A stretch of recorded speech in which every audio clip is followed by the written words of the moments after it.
पुंडलिकवरदे हरि विठ्ठल श्री ज्ञानदेव तुकाराम। पंढरनाथ भगवान की जय, प्रभु रामचंद्र भगवान की जय, पवनसुत हनुमान की जय, उमापति महादेव की जय। श्री गणेशाय नमः, श्री सरस्वती नमः, श्री सद्गुरु रामचंद्राय नमः, श्री गुरुभ्यो नमः। दुर्वेचं महत्त्व, दुर्वा ही सगळ्यामध्ये श्रेष्ठ आहे आणि म्हणूनच दुर्वेचं वर्णन वेद करतात। दुर्वेपासूनच अमृताची उत्पत्ती झाली। दुर्वा ही सर्व मनोरथ पूर्ण करणारे आहे। दुर्वांकूर गणपती बाप्पांना वाहिलं, गणपती बाप्पांची पूजा केली तरी याच्यासारखं पुण्य, त्याच्यासारखा पुण्यवान दुसरा कोणी नाही। तो तर करेल याच्यामध्ये काही नवल नाही, ते तर सत्य आहे। पण त्याच्या नुसत्या दर्शनानं सुद्धा पुष्कळ जण तरुण जातील। त्याच्या अंगाचा नुसता वारा लागला तरी महापापी जे आहेत ते महापापी सुद्धा मुक्त होतील। असा दुर्वा वाहून गणपतीची पूजा करणाराचं महात्म्य आहे। दुर्वा महिमा अतिशय अद्भुत आहे। त्याचं वर्णन किती करावं। न कळता जरी गणपती बाप्पांना दुर्वा अर्पण केली तरी तो त्याच क्षणी निष्पाप होतो। त्याला कोणत्याही तीर्थयात्रेला जाण्याची गरज नाही, त्याला ध्यान करण्याची गरज नाही, त्याला मुद्रा लावण्याची गरज नाही किंवा समाधीस्थ होण्याची गरज नाही। तरी सत्कथा ही सांगू लागलेले ब्रह्मदेव कृतवीर्याला ही कथा सांगू लागलेली आहे। तरी चित्त स्थिर करून आणि आपण ही कथा अंतःकरणामध्ये साठवावी। क्षिप्राच्या काठावरती अवंतीपुरी आणि त्या अवंतीपुरीचा राजा सुलभ नावाचा राजा राज्य करीत होता। अतिशय परोपकारी, जसा देवांचा राजा इंद्र असावा प्रत्यक्ष तसा तो राजा होता। स्वरूपानं अतिशय सुंदर, चंद्रासारखा सूर्यासारखा तेजस्वी प्रतापी होता। समरांगणाच्या ठिकाणी ठाण मांडून युद्ध कौशल्य करणारा। बाकीचे राजेसुद्धा त्याच्याकडं पाहिल्यानंतर माना डोलवित होते। शरणागताचं रक्षण करणारा, गायी ब्राह्मणाचा प्रतिपाळ करणारा आणि अन्नदान करून जे भगवत भक्त आहेत त्यांना तृप्त करणारा, दररोज नित्यनेमानं महादेवाची पूजा, संत भक्ताशी सदा लीन असणारा, आनंदानं प्रजेचं पालन करणारा, आपल्या नातलगासारखं प्रजेचं पालन करत होता। सुमुद्रा नावाची त्याची बायको होती, महान साध्वी पतिव्रता, जिचा मुखचंद्र हा चंद्र सुद्धा लाजेल। तिची कमर ही अतिशय लहान होती। सिंहानं पाहिली तरी सुद्धा सिंह लाजून पळून जाईल। तिच्या पाहिल्याच्या नंतर हरिण आहे, त्या हरिणाला सुद्धा लाज वाटावी अशी तिचे अतिशय सुंदर डोळे। ती चालत होती कशी हत्तीसारखे गजगामिनी चालणारी आणि प्रवळासारखे लाल बुंद असे तिचे होठ होते। पांढरे शुभ्र लखलखीत अशा दाताच्या ओळी होत्या। अशी ती पद्मिनी नारी, पतिव्रता शिरोमणी, सुशील अशी अतिशय सुंदर पुण्यखाणी नवऱ्यासारखीच ती सुद्धा महादेवाची नेमानं पूजा करीत होती। पतीची सेवा करायची आणि भगवत भजनामध्ये रमून गेलेले जे अतिथी आलेले आहेत त्यांना अन्न अर्पण करावं असा पुण्यवंत राजा। त्याच्या नगरीमध्ये दुःखाचा लेश नव्हता। यथाकाळी पाऊस पडायचा आणि त्याच्यामुळं घरोघरी आनंद होता। असं राज्य करत असताना दैवयोग हा विचित्र घडत असतो, त्याच्या पुढं कुणाचं काही चालत नाही। राजा जो आहे तो नित्यनियमानं आनंदानं महादेवाची पूजा करत होता आणि त्याच वेळेला अद्भुत असं नवल झालं मधुसूदन नावाचा ब्राह्मण महान तपस्वी योगी, तेजस्वी सूर्यासारखा, पण रागीट मात्र जमदाग्नी ऋषीसारखा, भृगु ऋषीसारखा. त्याच्या अंगी क्षमा शांती अजिबात नव्हती. तो अतिशय क्रुधिष्ट. आणि मग त्याची ही दैवगती फिरली आणि फिरत फिरत अतिशय कुत्सित असा वेश, झाडाच्या साली परिधान केलेल्या, सगळ्या अंगाची दुर्गंधी येत होती. त्याच्या जवळ सुद्धा कोणी जाईना अशा कुत्सित स्वरूपाला धरून राजभवनामध्ये, जिथं राजा देवपूजा करीत होता, त्याच्या जवळ तो आलेला आहे. राजानं त्याला पाहून तेव्हा राजाला हसू आलं आणि मग समोर जाऊन त्यानं नमन केलं. राजा हसला. याच्यासाठी त्या ब्राह्मणानं राजाला आशीर्वाद दिला नाही. पुन्हा चरणावरती, पायावरती राजानं डोकं ठेवलं. त्याच वेळेला तो मागं सरला गेलेला आहे. दंडवट प्रणाम राजानं केला. पण तो योगेश्वर, तो मधुसूदन ब्राह्मण रागावला गेलेला आहे आणि दुष्ट अशी वाणी बोलू लागलेला आहे. अतिथी तुझ्या घरी आला आणि माझ्या रूपाला पाहून तू हसला गेलेला आहेस. तू अतिशय महापापी आणि दुर्गुणी आहेस. तू ब्राह्मणाचा अपमान केलेला आहेस. राज्यमदानं तू मातला गेलेला आहे. तुला जवळचं कोण, लांबचं कोण, संत भक्ताचा उपहास करणारा तू आहेस. मी एक दरिद्री, वस्त्रहीन, उपवासानं क्षीण झालेलो आणि त्याच्यातून कुत्सित स्वरूप पाहून तू माझा उपमर्द केला आणि म्हणून तू मला दुर्मतीनं हसला गेलेला आहेस. विषांधता तुझ्या चित्तामध्ये जडली गेलेली आहे. तू कोण ब्राह्मणाला म्हणत नाहीस. असं क्रोधातूर त्याचं शरीर झालं आणि मग जसा धगधगीत अग्नी असावा तसा तो रागानं लालबुंद झालेला आहे.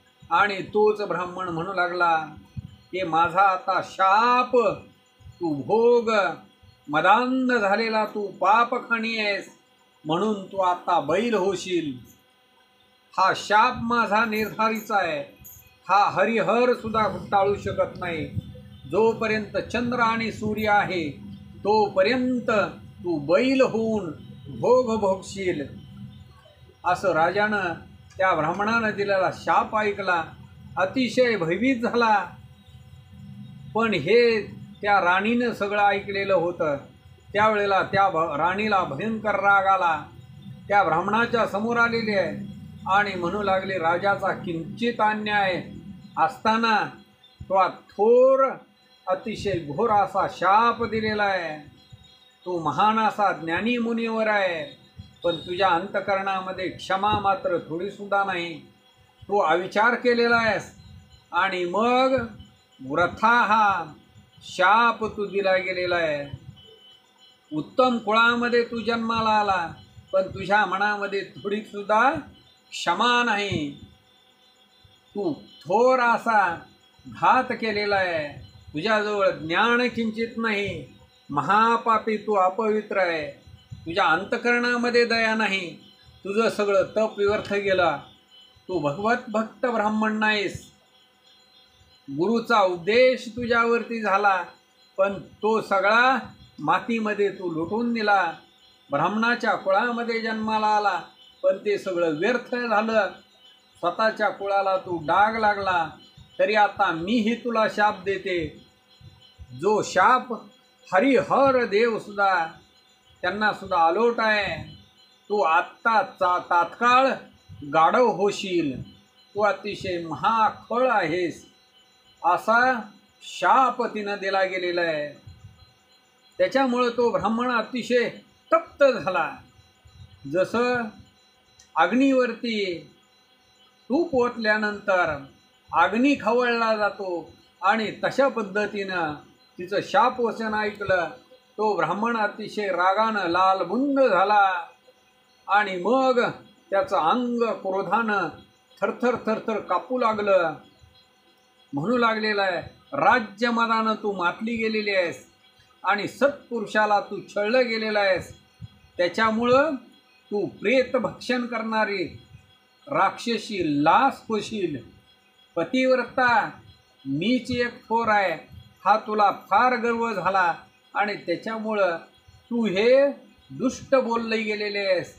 माझा महिमा तू जाणला गेलेला नाही आणि हे चांडाळणी याचं पाप याच क्षणी आता तुला भोगावं लागल. मदांध झालेली आहेस, याच्यासाठी तुझ्या मुखातून दुष्ट शब्द निघाले. तू चांडाळीन होशील आणि अतिशय कुरूप असं रूप तुला प्राप्त होईल. अशा पद्धतीने शापवाने ऐकल्याच्या नंतर राजा अंतःकरणामध्ये दचकला गेलेला आहे. आज मी या द्विजाला न जाणून सगळा नाश पावला गेलेला आहे. दैव योग हा अतिशय विपरीत आहे असं म्हणून तो विचार करू लागलेला आहे, चिंता करू लागलेला आहे. आणि हा अतिशय दारुण शाप दुस्तर तो राजा आहे. तो राजा हा बैल झाला. राजाची बायको राणी अतिशय सुंदर, पण ती सुद्धा चांडाळीन झाली. आणि तो जो ब्राह्मण आहे तो ब्राह्मण सुद्धा गाढव झाला.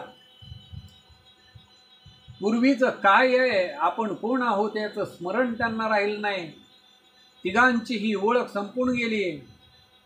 अन्न पाण्या वाचून अतिशय दुःख तिघही भोगू लागले. गावामध्ये ही सगळी गोष्ट पसरली गेली. सगळे लोक आक्रोश करू लागले. सगळेजण धावत येऊ लागलेले आहेत.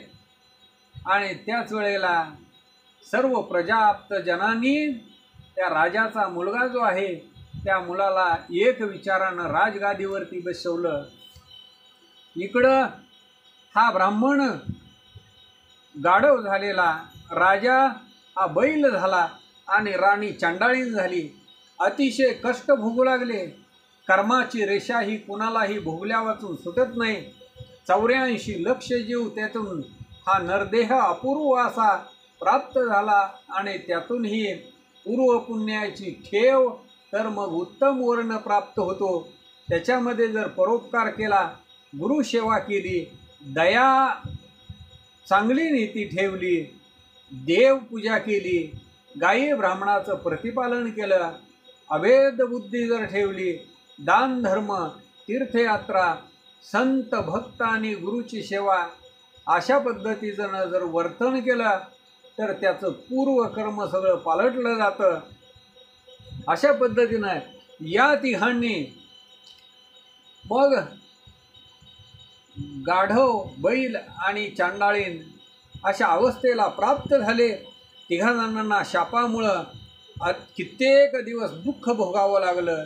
आणि त्याच वेळेला पूर्वकर्माचं निरसन, स्वधर्म आचरण, महिन्यामध्ये उत्तम महिना भाद्रपद महिना आलेला आहे. त्याच्यामध्ये शुक्ल चतुर्थी, सूर्य सिंहेचा आहे. वरद चतुर्थी ही विख्यात. या दिवशी गणपती बाप्पाची पूजा केल्यानंतर त्रिभुवनामधले समस्त लोक हे गणपती बाप्पांची मातीची मूर्ती करून त्या मातीच्या मूर्तीची पूजा करतात. गुढ्या तोरणं, घरोघर मखर निर्मिती, कर्दळीचे स्तंभ लावले जातात, फुलांच्या माळा ओवल्या जातात आणि मग दिव्य सिंहासन स्थापून त्याच्यावरती मातीची मूर्ती स्थापून अतिशय सद्भावानं गणपती बाप्पांची 16 उपचारानं पूजा करतात. वाद्य, ध्वनी, मृदंग, धिमधिम्याकार, सनयांचे नाद सुस्वर, स्वर मंडळ होतात. गणेश लीला गाऊ लागतात. कथा पुराण श्रवण करतात. टाळ मृदंग वाजून आनंदानं नाचतात. अतिशय सुंदर पक्वान्न निर्माण करून मोदकाचे लाडू अतिशय मान्य असलेले अनेक पक्वान्न करून ब्राह्मण भोजन घालतात. आनंदाचा असा चहुवर्णी आणि मग गणपती बाप्पांचं नामस्मरण करतात. सद्भक्त दर्शनासाठी येऊन गणपती बाप्पांच्या पायावरती डोकं ठेवतात.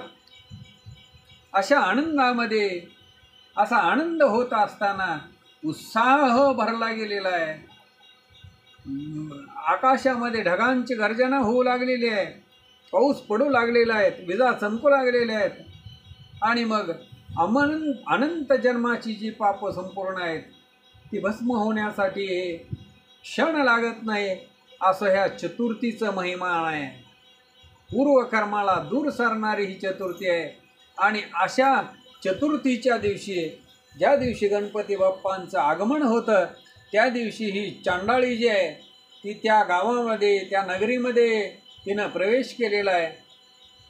तिच्या अंगाची दुर्गंधी येऊ लागलेली आहे. तिच्या अंगावरती झाडाची साल गुंडाळली गेलेली आहे. आणि अशा तिला दुर्गंधयुक्त, तिला कोणी भिक्षा वाढेना, घरोघर भिक्षा मागत फिरू लागलेली आहे. पण तिला अन्न काही कुठं मिळालेलं नाही. भुकेनं अतिशय पिडली गेलेली, अतिशय व्याकुळ झाली. मग त्याच वेळेला पावसाला सुरुवात झाली. पाऊस येऊ लागला. आडोशाला कुणी घरामध्ये उभा राहू देईना. तिच्या अंगाची दुर्गंधी, असं कुशीत तिचं रूप होतं. अतिशय श्रम झालेला आहे. आणि मग तिला मंदिर दृष्टीला पडलं. गणपती बाप्पांचं मंदिर, कळस पताका अतिशय सुरस आहेत. वाद्य वाजू लागलेली आहेत आणि भेरी वाजू लागलेला आहे. त्याचा आवाज आकाशामध्ये कोंडला गेलेला आहे. हे मंदिर तिनं पाहिलं. तिला अतिशय आनंद वाटला. आणि मग ती येऊन देवाच्या दारात उभी राहिलेली आहे. हळूहळू ती देवाच्या मंदिरामध्ये जाऊ लागली. ती समोर उभी राहिलेली आहे. आणि त्याच वेळेला तिथं जो चाललेला गणपती बाप्पांचा नामध्वनी आहे तो तिच्या कानावरती पडलेला आहे. गणपती बाप्पांची नावं तिच्या कानामध्ये ऐकू येऊ लागली. त्याच वेळेला ढग होते ते निरसून गेले. दिव्य असं सूर्याचं किरण पडलेलं आहे. नामाचा महिमा अतिशय गहन आहे. त्या भगवंताचं नाव घेतल्यानंतर भगवंत काय नवल करील हे कुणालाच सांगता येत नाही. आणि अतिशय उत्तम असं चतुर्थीचं व्रत आहे. त्याच्यासारखं दुसरं व्रतच नाही. सर्व व्रतामध्ये थोर असं व्रत आहे.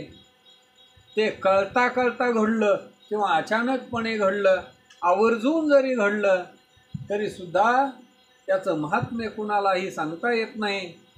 सर्व तिथीमध्ये, सर्व तिथींची ही माता आहे. या दिवशी चतुर्थीचं व्रत घडलं तर मग सगळं जे पाप आहे ते निरसून जातं आणि सायुज्य मुक्ती प्राप्त होते. ज्या भक्तानं चतुर्थीचं व्रत केलं त्या भक्ताचा नुसता अंगाचा वारा जरी लागला तरी अतिशय पापी असलेला पापीसुद्धा दोषमुक्त होतो. आणि मग त्या मुनीची प्रेमयुक्त वाणी त्या चांडाळणीच्या कानावरती पडली गेलेली आहे. आणि म्हणून ती चांडाळीन महापापी अतिशय दुःख भोगीत असलेली, पण तिच्या आज कर्माचा उदय झालेला आहे. आज तिला काही अन्न मिळालं नाही. कासावीस प्राण होऊ लागलेला आहे. आणि मग भिक्षा मिळेल म्हणून ती त्या मंदिरामध्ये आली. मुनीनं तिला ऐकलं गेलेलं आहे. तप्त झालेले आहेत आणि रागानं बोलू लागलेले आहेत, हे पापिनी तू इथून जा. तुझी हीन याती आहे. आम्हाला स्पर्श होईल. आणि या देवालयामध्ये तू येऊन उभी राहिली गेलेली आहेस. आज हे चतुर्थीचं महान असं व्रत आम्हाला आहे. तरी हे दुष्टे तू आज अन्न मागते आहेस. आम्ही आज उपवास केलेला आहे आणि तू मात्र अन्न मागू लागलेली आहे.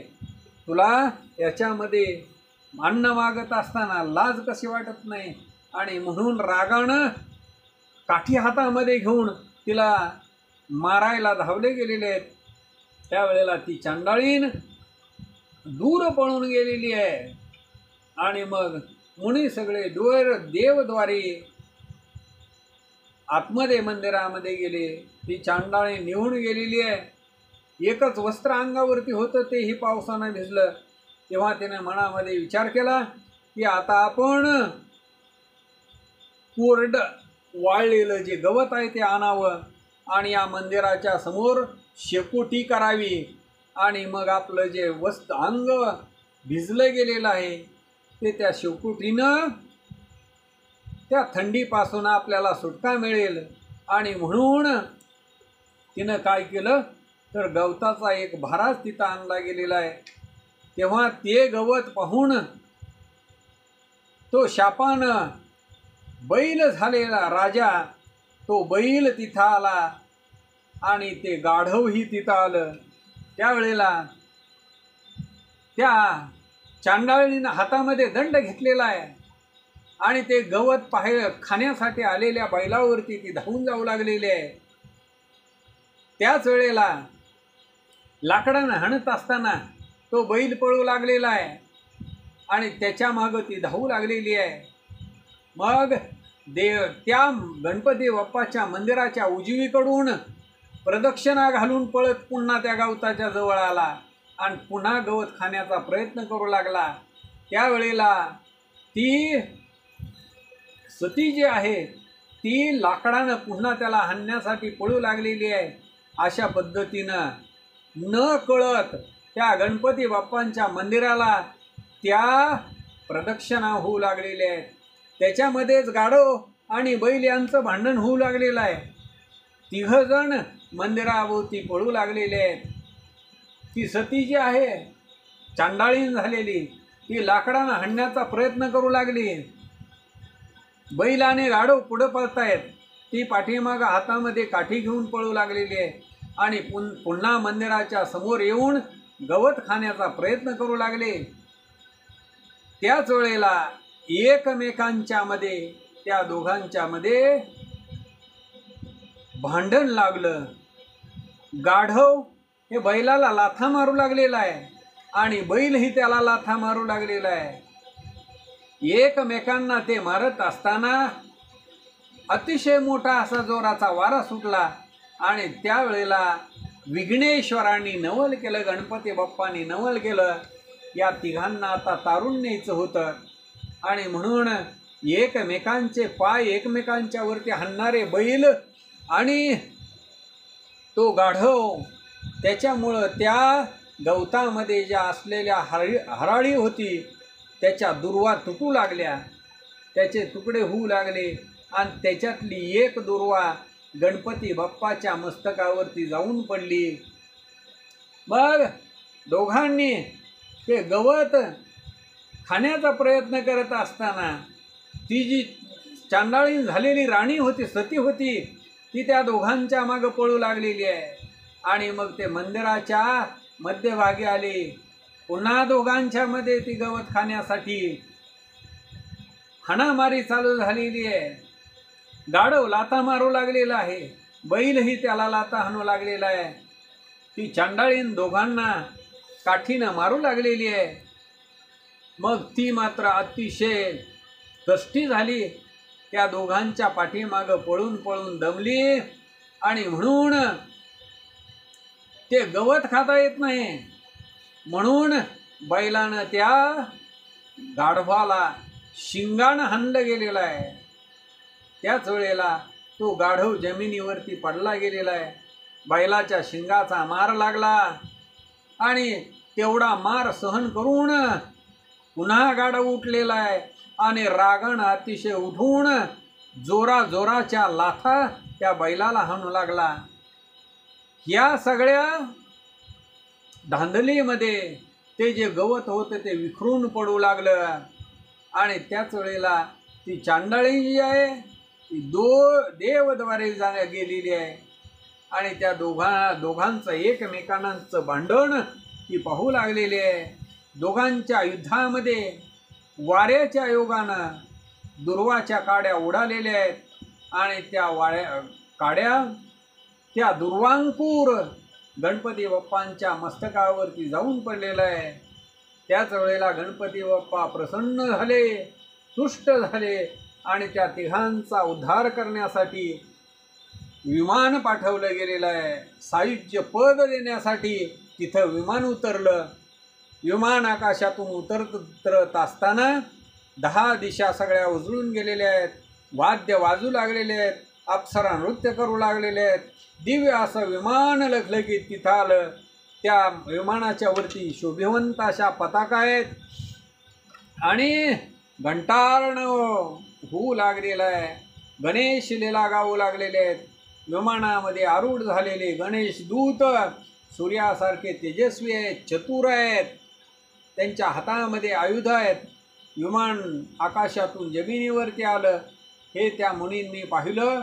ते ताबडतोब तिथं आलेले आहेत आणि त्या गणेश दूतांना म्हणू लागलेले आहेत की या ठिकाणी तुम्ही विमान घेऊन कुणासाठी आलेले आहात.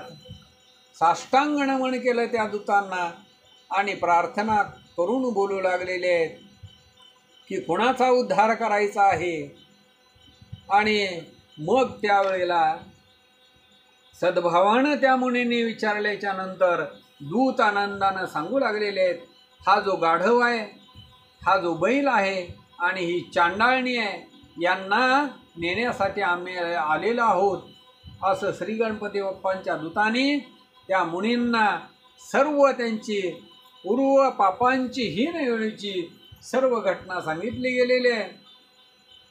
मग ते ब्राह्मण म्हणू लागलेले आहेत की हे तर हीन योनीमध्ये जन्मलेले आहेत, यांच्याकडून पाप घडलेला आहे, त्याच्यामुळंच ही चांडाळीनं झालेली आहे. मग पुण्य आचरण यांच्याकडून कसं होईल, त्याच्यातून ही अबला आहे, स्त्री आहे. आणि मग कोणतं पुण्य यांनी आचरण केलं, त्याचप्रमाणे हा जो बैल आणि गाढव पूर्व पापामुळंच त्यांना ही पशुयोनी प्राप्त झालेली आहे. आणि यांनी कष्ट केले वाचून त्यांना अन्नसुद्धा मिळत नाही. तर या तिघांनी कोणतं पुण्य केलं म्हणून याला तुम्ही नेण्यासाठी आलेले आहात. तरी हा बैल जो आहे, हा बैल म्हणजे सुलभ नावाचा राजा, इंद्रासारखा या पृथ्वी तलावरती अवंती नगरीचा राजा, पुण्यशील प्रतापी. चांडाळीन ही त्याची समुद्रा नावाची सती महान साध्वी, तिच्या दर्शनानं पापाची मुक्ती होईल. पण व्रतांत शिरोमणी हा गाढव जो आहे तो मधुसूदन नावाचा ब्राह्मण, महान तपस्वी योगीश्वर, तुच्छित रूप घेऊन गेला आणि राजाच्या राजवाड्यामध्ये गेल्याच्या नंतर त्याचा कुशीत अमंगळ असं रूप पाहून राजा त्याला हसला. त्याच्यामुळे या ब्राह्मणानं शाप दिला. ब्राह्मणानं शाप दिलेला ऐकून त्याच्या बायकोच्याही मनामध्ये राग आला. तिनंही तू गाढव होशील म्हणून ब्राह्मणाला शाप दिला. आणि मग त्या ब्राह्मणानंही त्या राणीला तू चांडाळीन होशील म्हणून शाप दिला. कर्मयोगानं हे सगळं घडलं गेलं. पण काय झालं, आजच्या या सद्भक्तीने, आज वरद चतुर्थीचा महान दिवस आहे, या तिघांनी गणपती बाप्पांची पूजा केली. त्याच्यामुळं गणपती बाप्पा यांच्यावरती प्रसन्न झाले आणि स्वतःच्या पदाला या तिघांना आणण्यासाठी सांगितलं. आज यांच्या सद्भक्तींनी ज्या दुर्वा आहेत त्या दुर्वा गणपती बाप्पांच्या मस्तकावरती पडलेल्या आहेत आणि म्हणून त्यांना गणपती बाप्पाच्या ठिकाणी पद प्राप्त झालं. दुर्वेसारखं पुण्य नाही आणि म्हणून योग याग व्रत तीही दुर्वेच्या समान नाहीत. महत पाप जी अनंत आहेत ती गणपती बाप्पांना दुर्वा अर्पण केल्यानंतर सगळी दग्ध होतात. असा दुर्वेचा अतिशय अद्भुत असा महिमा आहे, किती म्हणून वर्णन करावा. असं त्या गणपती बाप्पांच्या दूतांचं बोलणं ऐकल्याच्या नंतर मुनीश्वर आनंदले गेले.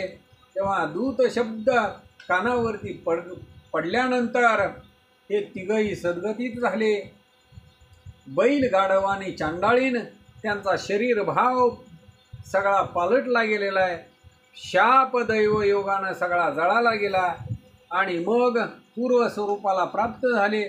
सुलभ राजा झाला, त्याची बायको. दोघांनीही त्या ब्राह्मणाच्या पायावरती माथा ठेवला. ब्राह्मणानं तुष्ट होऊन, आनंदित होऊन दोघांनाही आलिंगन दिलं.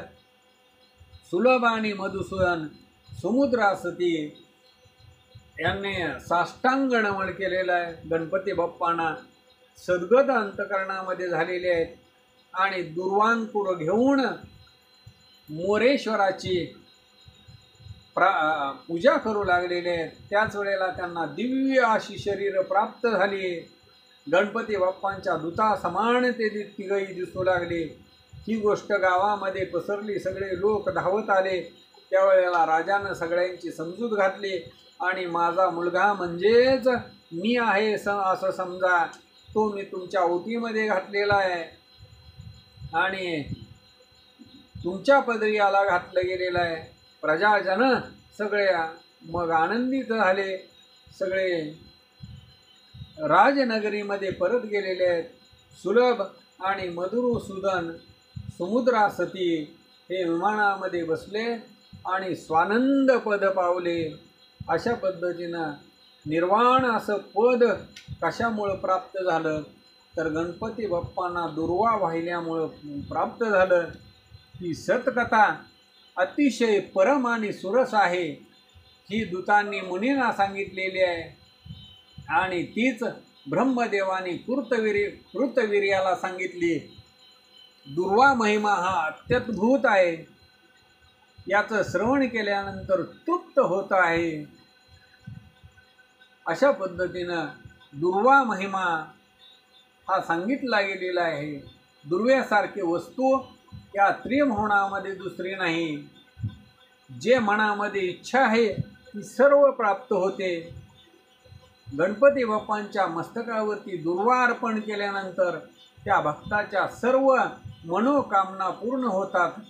गणपती बाप्पांना दुर्वा अर्पण केल्यानंतर पुण्य राशी प्राप्त होते आणि गणपती बाप्पा हे त्याला स्वस्वरूप प्राप्त करून देतात.